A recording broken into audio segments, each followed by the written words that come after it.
Previously on That Works. Sometimes before you can move on to a new epic project, as a craftsman, it's a good idea to return to your past and tie up some loose ends and finish some old projects. And that's exactly what I'm going to do here today on That Works. And welcome back to In the Works. It's a beautiful day here at the workshop, and I'm super excited because I'm going to return to a project that I started in late 2018 when I started making this beautiful Mosaic Damascus billet. Oh, I took a slice from this previously and I forgot about it. Let me go ahead and polish this up and etch it so you can see the pattern.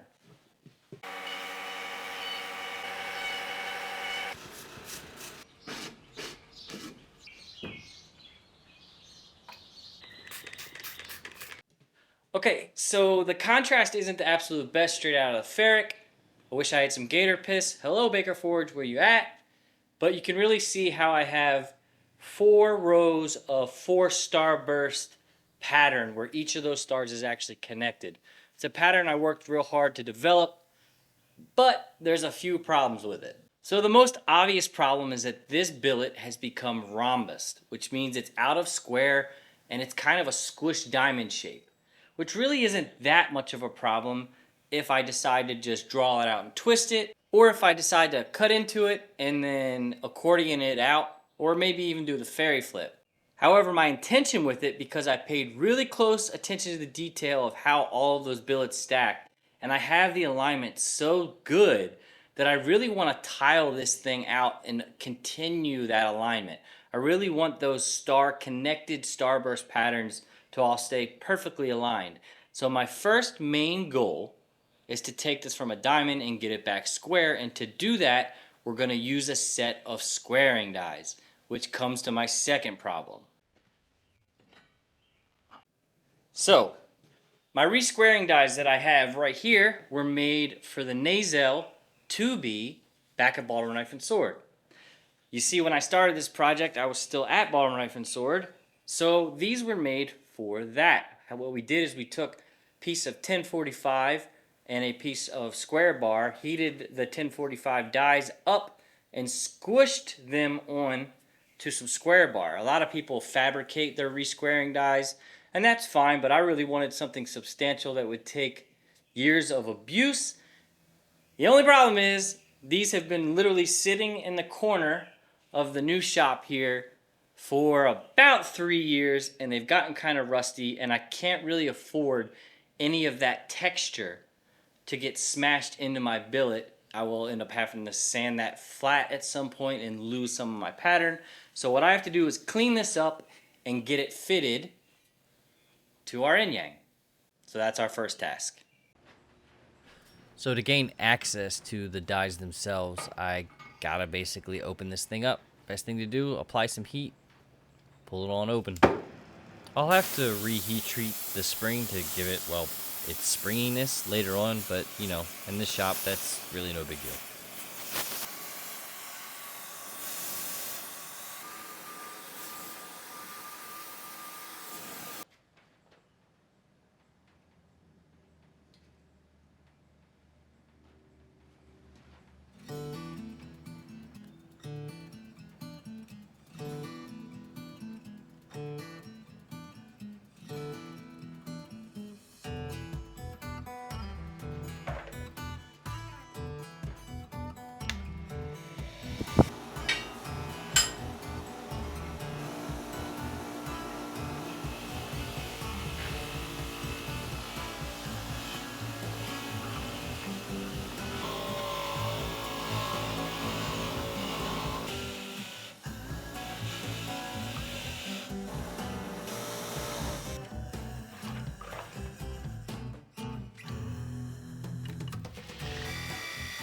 Even with the spring dies opened up the way I did, it's still really hard to get access to the dies themselves, so I'm kind of using the edge of the contact wheel to kind of feather in the blending as I go.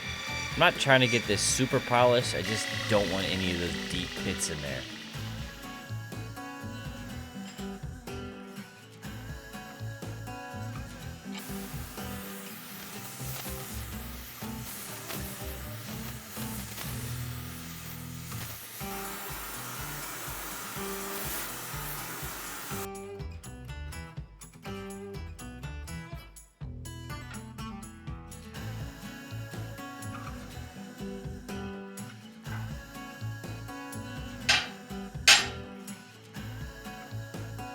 So even though the spring portion of these dies are actually mild steel, that you can still get a pretty good heat treat. Just heat them up, quench them in water. You don't have to worry about tempering afterwards.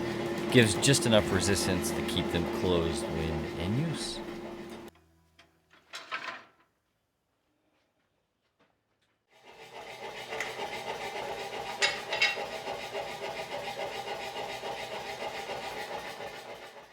Well, that worked just fine as is. I thought I was going to have to move this tab to fit the old yin-yang, but in fact, it fits just fine. So now we're going to move on to the actual hot work of getting this billet back square.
All right, now that we got the billet back to square and drawn out a bit, let's go ahead and cut a little chunk off to see how it etches and see if I kept my patterns nice and aligned.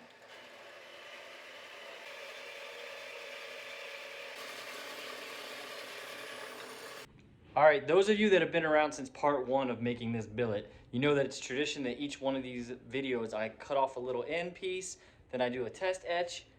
I like to give these away. So if you would like this little piece, I will polish it up and etch it for you and send it to you. Just comment in the comments below, I want that slice.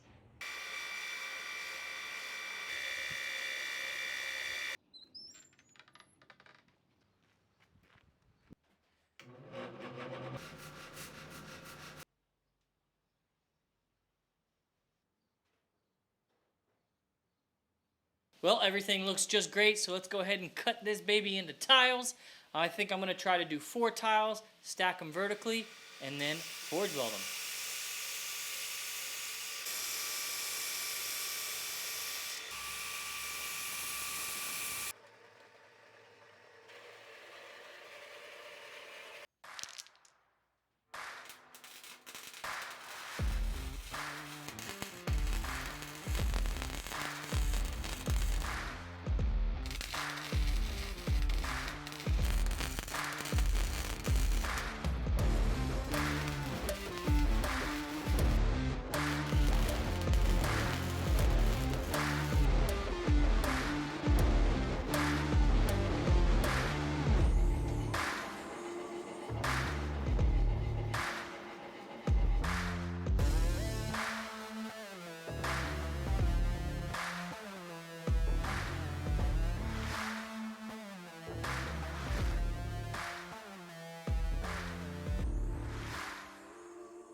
Well, unfortunately, that's where we're going to stop today. If you want to see the rest of this forging, be sure to tune in to the next video that's going to come out this week. And since I'm not tied to making this billet into what I originally planned, you guys can tell me in the comments below what you'd like to see this mosaic billet turn into. And if you like this video, be sure to check out my last build right here.